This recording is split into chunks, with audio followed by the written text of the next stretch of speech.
Assalamualaikum warahmatullahi wabarakatuh. Kami dari kelompok 7 yang beranggotakan saya Alifa Rena Amelia NIM 110, Dini Nur Afifah NIM 120, Adi Bintang Arizak NIM 130, dan Alvina Rizky Hanafiah NIM 140. Di sini kami akan mempresentasikan hasil diskusi kami tentang pengeluaran pemerintah. Topik yang akan dibahas kali ini adalah yang pertama, definisi pengeluaran pemerintah, yang kedua, intervensi dan fungsi ekonomi pemerintah, yang ketiga, dasar teori pengeluaran pemerintah, yang keempat, pengeluaran pemerintah Indonesia, dan yang kelima, laporan neraca pemerintah pusat. Yang pertama, definisi pengeluaran pemerintah. Pengeluaran pemerintah adalah penggunaan biaya maupun sumber daya pada suatu negara guna membiayai kegiatan pada setiap daerah dalam negara tersebut dengan bertujuan untuk meningkatkan fungsinya dalam mensejahterakan rakyatnya, yang dimana secara teori kebijakan pengeluaran pemerintah ini merupakan bagian dari kebijakan fiskal sebagai salah satu wujud intervensi pemerintah di dalam perekonomian. Di dalam rumus pendapatan nasional, yaitu Y sama dengan C plus I plus G plus X min M, di mana variabel G melambangkan pengeluaran pemerintah atau government expenditure. Dengan membandingkan nilai G terhadap Y, serta mengamati dari waktu ke waktu, dapat diketahui seberapa besar kontribusi pengeluaran pemerintah dalam pembentukan permintaan agregat atau pendapatan nasional. Awal mula ditemukannya intervensi pemerintah terhadap ekonomi. Pada tahun 1930, John Maynard Keynes mengeluarkan gagasan tentang perlunya kebijakan intervensi pemerintah. Gagasan ini dilatar belakangi oleh peristiwa Great Depression yang membuat tingkat pengangguran luar biasa tinggi. Keynes menyatakan bahwa cara terbaik untuk mengeluarkan suatu negara dari kondisi resesi atau kondisi di mana permintaan dan penawaran berada di bawah kapasitas optimal adalah dengan melibatkan pemerintah, terutama untuk mendorong kembali posisi permintaan dan penawaran dalam pasar melalui kebijakan belanja dan investasi. Intervensi terbuka. Yang pertama, penetapan harga minimum atau floor price bertujuan untuk melindungi produsen, terutama untuk produk dasar pertanian. Misalnya, harga gabah kering terhadap harga pasar yang terlalu rendah. Yang kedua, penetapan harga maksimum atau ceiling price bertujuan untuk melindungi konsumen. Kebijakan HET dilakukan oleh pemerintah jika harga pasar dianggap terlalu tinggi di luar batas daya beli masyarakat atau konsumen. Contoh penetapan harga maksimum di Indonesia antara lain harga obat-obat di apotek, harga BBM, dan tarif angkutan atau transportasi umum. Intervensi tertutup. Yang pertama, penetapan pajak kebijakan dilakukan oleh pemerintah dengan cara mengenakan pajak yang berbeda-beda untuk berbagai komoditas.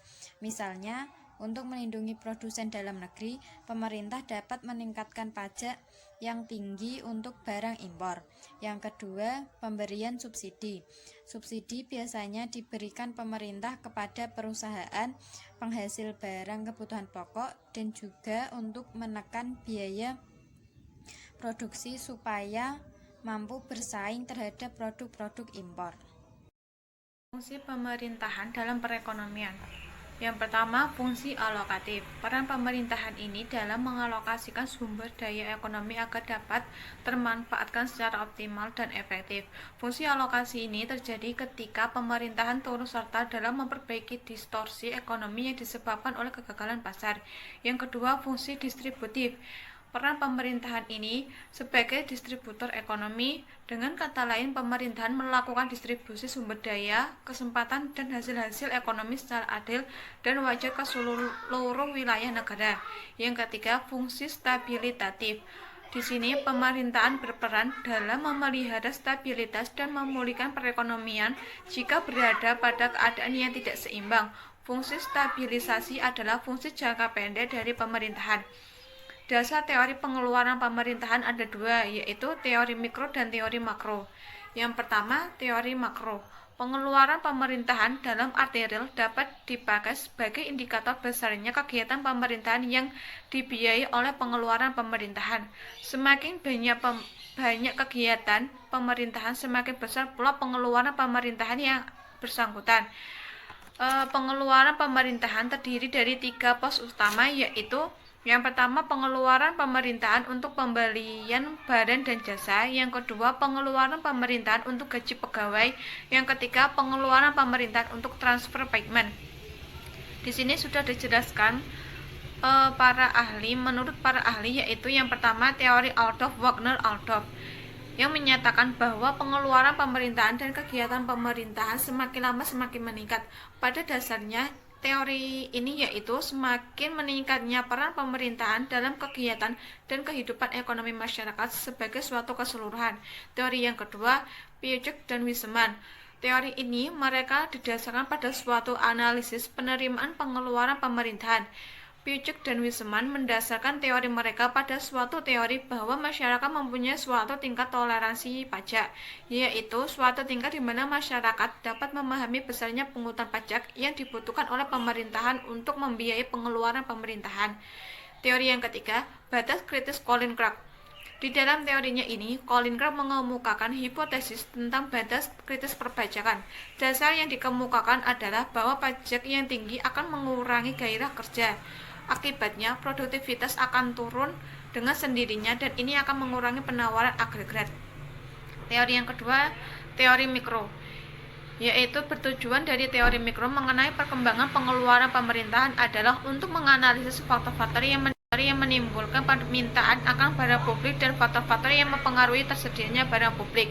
Interaksi antara permintaan dan penawaran untuk barang publik menentukan jumlah barang publik yang akan disediakan melalui anggaran belanja. Jumlah barang publik yang akan disediakan tersebut selanjutnya akan menimbulkan permintaan akan barang lain. Faktor yang mempengaruhi pengeluaran pemerintahan ada 4, yaitu yang pertama, perubahan permintaan akan barang publik. Yang kedua, perubahan kuantitas barang produk. Yang ketiga, perubahan dari aktivitas pemerintahan dalam menghasilkan barang publik dan juga perubahan dari kombinasi faktor produksi yang digunakan dalam proses produksi. Yang terakhir, perubahan harga faktor-faktor produksi.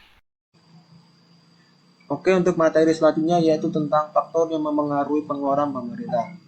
Di sini yang faktor-faktornya terdiri ada 4 ya. Yang pertama yaitu tentang perubahan permintaan akan barang publik, kemudian ada perubahan dari aktivitas pemerintah dalam menghasilkan barang publik, dan juga perubahan dari kombinasi faktor produksi yang digunakan dalam proses produksi, kemudian perubahan kuantitas barang produk, dan perubahan harga faktor-faktor produksi. Yang dimana ini semua tergantung oleh faktor produksi yaitu seperti perubahan jumlah produksi, perubahan harga faktor-faktor produksi, kemudian perubahan permintaan, ya, dan yang lain-lain. Selanjutnya yaitu tentang pengeluaran pemerintah. Ini dibagi menjadi 2, yaitu menurut organisasi dan juga menurut sifat. Menurut organisasi sendiri dibagi menjadi 3. Yang pertama itu pengeluaran pemerintah pusat, kemudian ada pengeluaran pemerintah daerah, provinsi, kemudian ada pengeluaran pemerintah daerah, kabupaten atau kota. Sedangkan menurut sifat sendiri ini dibagi menjadi 5, yaitu pengeluaran investasi, kemudian ada pengeluaran penciptaan lapangan kerja, kemudian ada pengeluaran kesejahteraan rakyat, kemudian ada pengeluaran penghematan masa depan, dan juga pengeluaran yang tidak produktif. Kita ke pengeluaran pemerintah menurut organisasi dulu. Di sini dibagi menjadi 3, yaitu pengeluaran pemerintah pusat, pemerintah provinsi, dan pemerintah kota kabupaten. Pemerintah pusat sendiri memiliki yang disebut dengan APBN atau anggaran pendapatan dan belanja negara.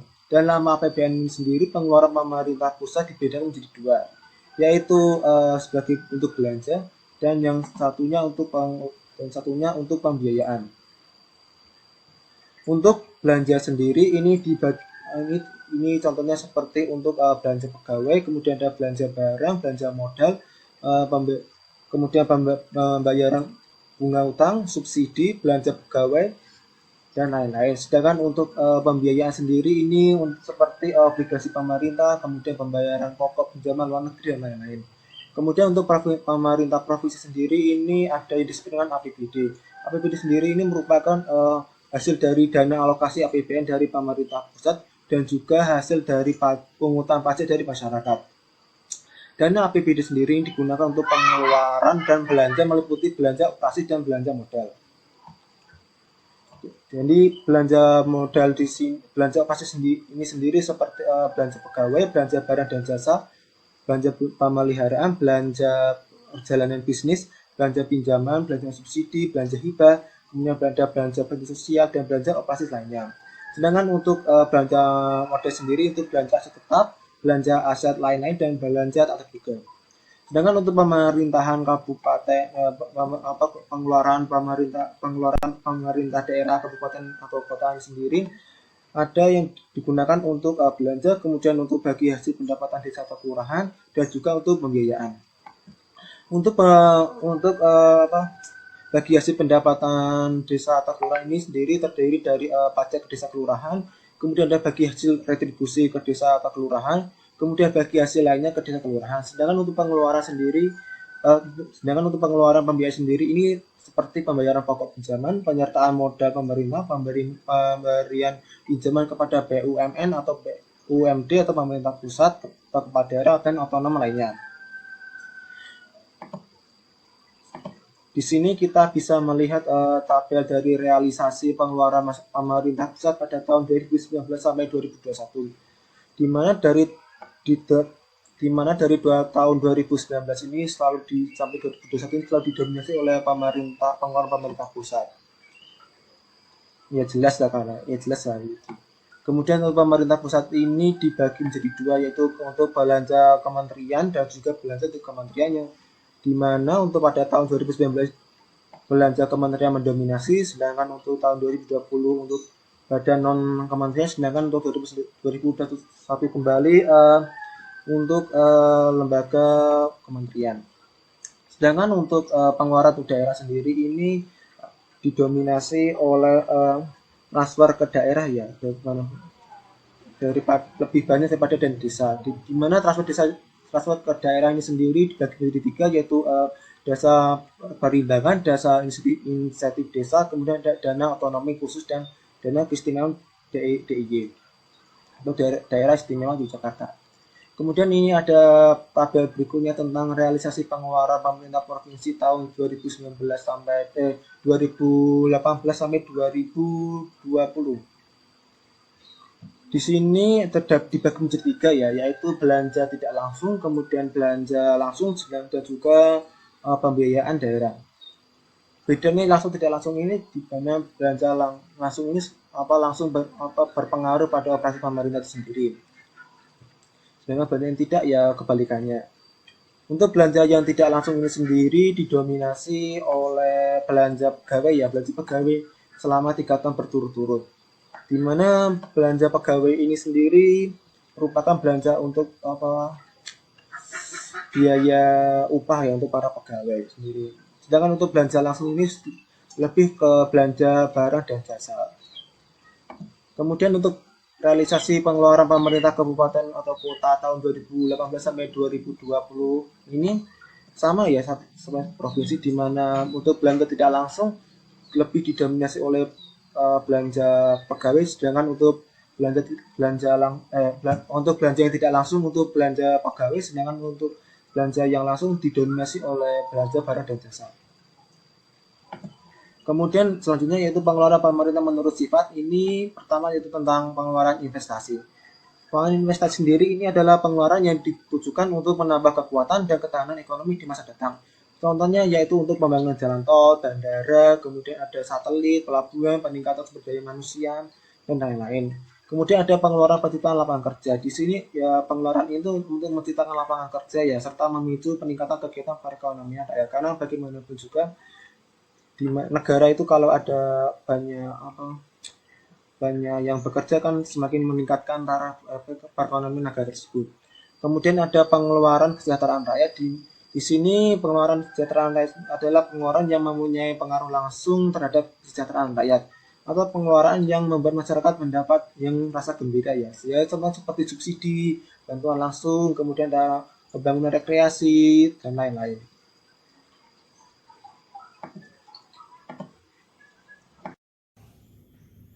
Pengeluaran pemerintah Indonesia.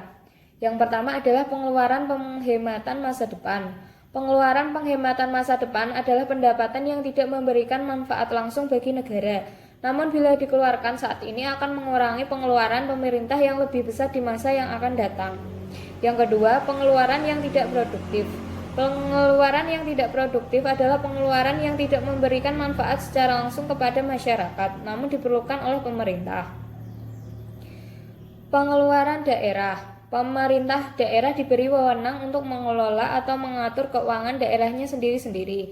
Untuk mengembangkan daerah, susunan pengeluaran daerah ini disusun dengan meningkatkan penerimaan daerah tersebut dalam sebuah susunan sistematis yang dinamakan Anggaran Pendapatan Belanja Daerah atau APBD. Pengeluaran yang terbesar dari pemerintah daerah sendiri adalah diperuntukkan bagi pendidikan. Selain untuk pendidikan, pemerintah daerah juga membelanjakan jumlah terbesar untuk berbagai pelayanan-pelayanan umum. Pengaruh pengeluaran negara terhadap perekonomian. Yang pertama adalah sektor konsumsi masyarakat.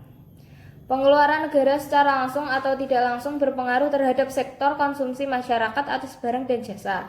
Dengan adanya pengeluaran pemerintah untuk subsidi, tidak hanya menyebabkan masyarakat yang kurang mampu dapat menikmati suatu barang atau jasa, namun juga menyebabkan masyarakat yang sudah mampu akan mengkonsumsi produk atau jasa yang lebih banyak lagi.